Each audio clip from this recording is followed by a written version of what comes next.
Bismillahirrahmanirrahim. Assalamu alaikum rahmatullahi wa barakatuhu. Welcome, friends, to another broadcast. Alhamdulillah for this blessed new day. I pray that all are getting along well, and that Allah is watching over you and your families, and that He is giving you the best of this life, and may He give you the best of the hereafter.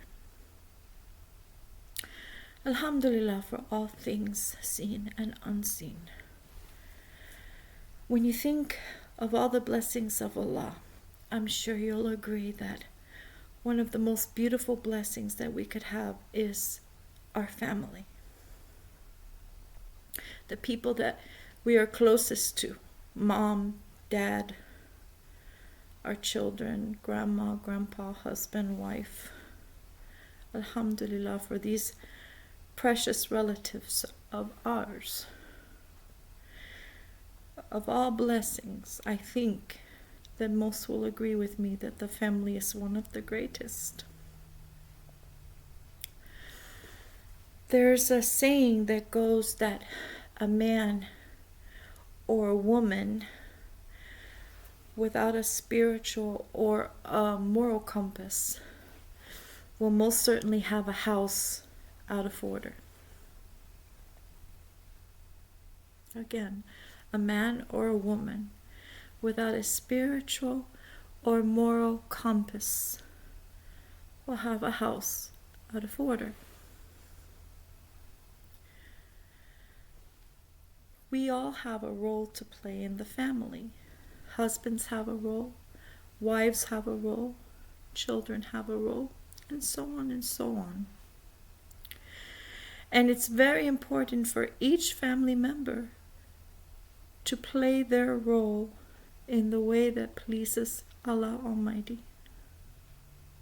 The wife cannot be the husband. The husband cannot be the wife. And the children cannot be the parents. It doesn't work like that. Each one has a role to play, and each one must respect that role. The wife is not the head of the family. The husband is the head of the family. He is the one that makes the decisions for the family. Alhamdulillah, a good husband will always listen to the advices of his wife.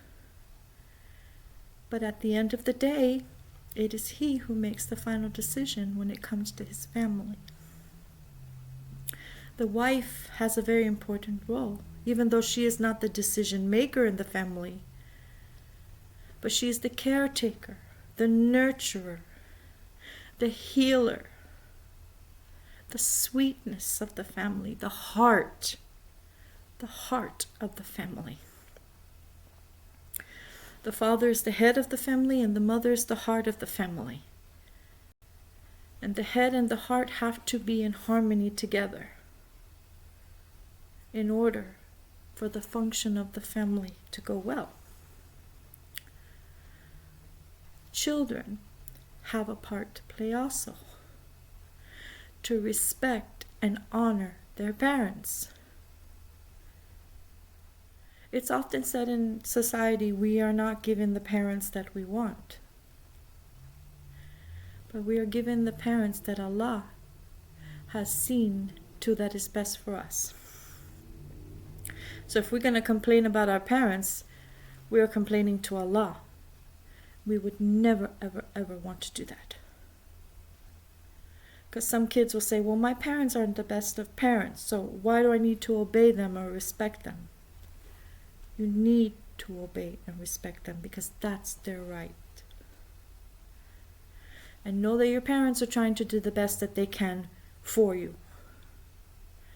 They are only human, but they're trying their best. So you cannot use the excuse, they're not the best of parents, they're this, they're that. You can't. Because Allah put you in their care, not the other way around. They are responsible for you.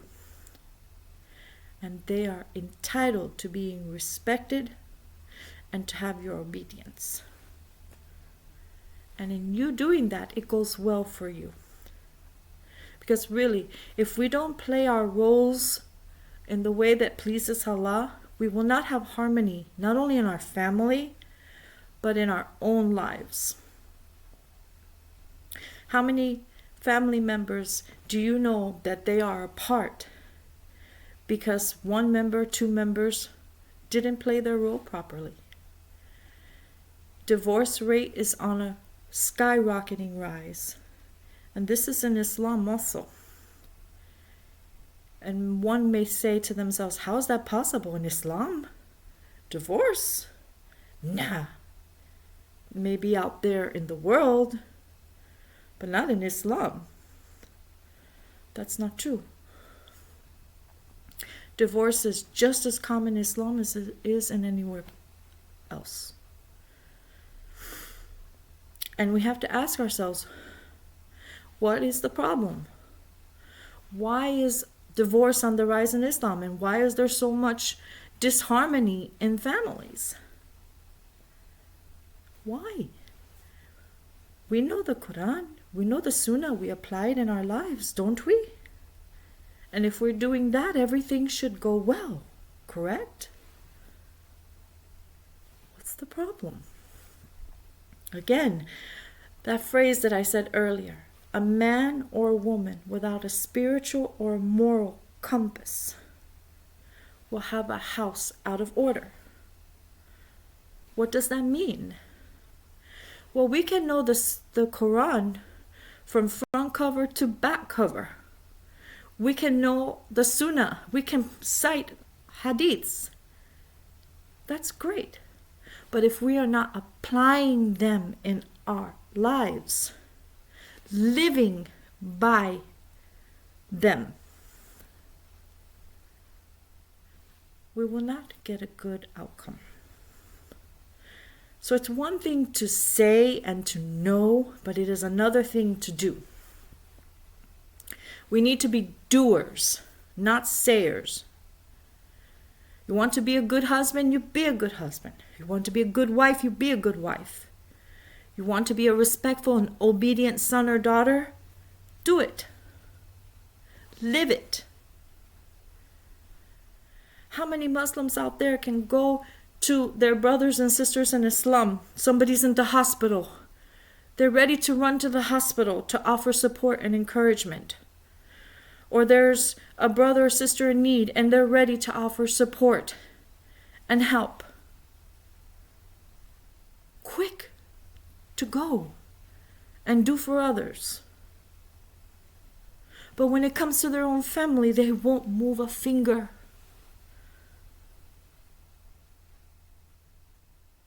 That's sad. How can you go do good for others when you aren't even taking care of your own household? Your household first. First. And then everything else. How can you expect Allah to bless you if you're not taking care of your responsibility in the family? That's like a husband who goes out to the masjid, prays the 5 prayers in the masjid, goes out and does help in the community, visits the sick in the hospital, helps the needy. But his wife and children are at home suffering. How is Allah to bless that man? Or a woman who is in the street running around with her girlfriends, going to have coffee, going to have tea, going shopping, doing everything under the sun.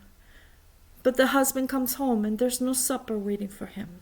The children come home and there's no mother there to help them with their homework, to guide them, because she was busy all day in the street running around. We have to prioritize our priorities. Our priority is our family. Nothing else. No one else. Our family. Allah and family. Then, as I mentioned earlier, once Allah, we take care of our spiritual compass and we take care of our moral compass, our family, then everything else. Because you cannot receive blessings if you're doing everything else, but your own home is falling apart. It's just not going to work. So again, as I mentioned earlier, we all have a responsibility. We all have a role to play. Children need to be respectful and obedient to their parents. Your parents are your guide. Allah put them there to guide you and to help you, to take care of you, to nurture you. That is your right as a child. And it is their right as parents that you listen to them, that you adhere to their guidance. You're living under their roof. You have to follow their rules. And their rules are not to hurt you. Their rules are to help you, to guide you through this life. There's so many kids that they're so desperate to grow up. Oh, I can't wait till I'm 16. I can't wait till I'm 18 so I can get from out under my parents' roof and I can do whatever I want. Haram. I guarantee you, when you get out of your parents' house, you're going to really see what the hard life is. Living with your parents, you don't pay bills. You don't have to worry about responsibilities. You don't have to worry about cooking. You don't have to worry about laundry. Because I'm sure your parents take care of all of that for you. Alhamdulillah. But the moment that you get out there in the real world and you taste it, for the moment, for the first few moments, it's exciting. But when those bills start piling up, and the chores start piling up, and things start going on, you will see the difference. So cherish the moments that you are under your parents' roof. Because while they are taking care of you, they are guiding you, teaching you to be a man, teaching you to be a woman, to be a productive member of the community. And it's really sad that a child would want to run away from their parents. I would give anything to have had parents in my life that cared about me and wanted to take care of me. I would give anything for that. And alhamdulillah, I had my mom and she tried her best for us as kids. She tried her best. But she had her issues. But never would I ever want to run away from a parent that loves me and cares about me. Would never want to do that. Doesn't make any sense, does it? Or a husband who has a loving wife and she's doing everything she can in the family for you, for your kids. And you keep saying, oh, I'm going to get a second wife. Oh, I want to get a... And you throw that in her face every time she does something that annoys you or bothers you or irritates you. Oh, I'm going to get a second wife. I'm thinking of number 2. That's not kind. And if you are thinking of a second wife, number 2, whatever, keep it to yourself. Keep it to yourself. You don't know the distress you cause on a woman when you talk like that. And that's very unkind. It's very, very unkind and it's very rude. Yes, you have a right to get 2, 3, 4. Alhamdulillah. But you don't have to keep throwing that in your wife's face for whatever reason you feel is justifiable. Because it's not right. Haram. And also, wife, you don't want to overstep your boundaries either. Your husband has his rights too. If he's a good, hard-working husband, he may not be perfect. He has his flaws just like we all do. We all have flaws. Don't pick on him. Don't pick on him. If he's a good father and he's trying his best to be a good husband and he's good to his parents, he takes care of his parents, say, Alhamdulillah, you got a good husband. May not be the richest man, but he is rich in the most important way that matters, that he has a good heart. So don't nitpick on him. You know, men are mess cats, naturally. I'm sure most of the married sisters out there will say, yes, she's right. They are mess cats. They can't help it. It's just the natural inclination of a man. So we don't want to pick on them, you know. And men at the same time, if your wife has worked hard all day in the house and she's cleaned the floor and waxed it and made it beautiful, Don't walk in the house with muddy shoes and track dirt all over the floor.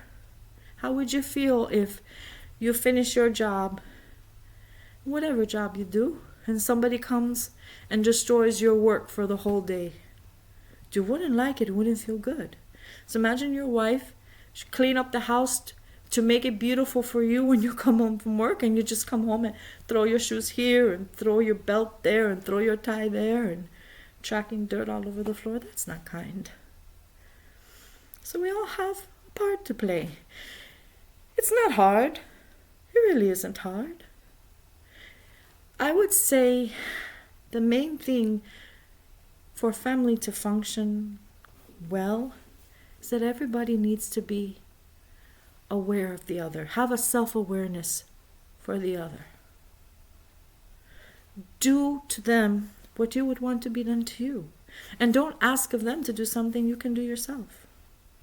For instance, if you see a piece of paper on the floor, don't expect somebody else to pick it up. If you saw it first, pick it up yourself. It takes kindness. That's all. Kindness and a self-awareness of others. If we apply that in our families, oh my, alhamdulillah, just imagine how beautiful the family would function. Will there be little mishaps? Yes. But we will know how to deal with them better if we apply kindness. Deal with one another sweetly and gently, not harsh. Not with yelling and screaming and threatening. That doesn't get anywhere. That just divides. And you don't want your family to be divided. That would make the shaitan happy. He would love to see Muslim families divided and falling apart. So with kindness and gentleness and a self-awareness of each other, alhamdulillah, the family will prosper. But again, we all have to play our role. And it was given to us by our Creator, Allah. And He knows best. He knows best. So wife, Allah has given you instruction. Husband, Allah has given you instruction. Children, Allah has given you instruction. Inshallah, may we all apply it, live it, breathe it. And inshallah, our families will be strong and united, and we will be the best of examples, to others, to ourselves, and our family. Jazakallah khairan for this broadcast. I appreciate you all being there. Love you all for the sake of Allah. May Allah bless you and your families, keep you healthy and well. May you have the best of this life and in the hereafter. Until we meet again, my beloved brothers and sisters. Assalamu alaikum wa rahmatullahi wa barakatuhu.